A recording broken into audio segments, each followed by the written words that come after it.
This excitable little guy with a toupee and a Charlie Chaplin mustache convinced the German people they ought to stick their arms out, kill the Jews, and conquer the world, helped by this fat Italian clown who kept shaving his head. Well, naturally, everybody else teamed up against these two weirdos, except for the Japanese, who surprised the Americans, who later paid them back with a couple of big ones.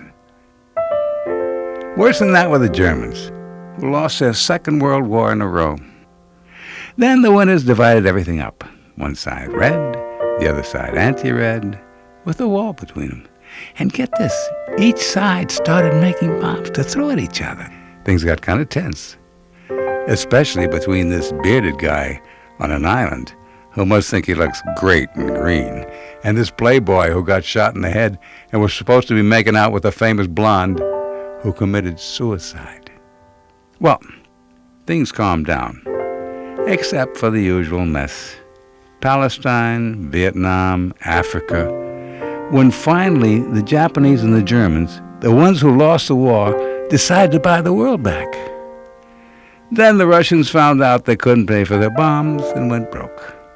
So they tore down the wall, had a big party, and ended communism.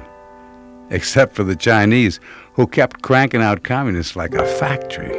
Now, the guy running the world today smoked marijuana but didn't inhale, and would love to knock off the guy with the big mustache where everybody wears mustaches.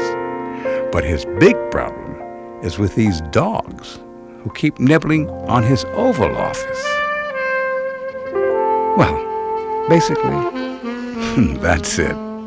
Folha de São Paulo, the newspaper that tries to explain this world to Brazil.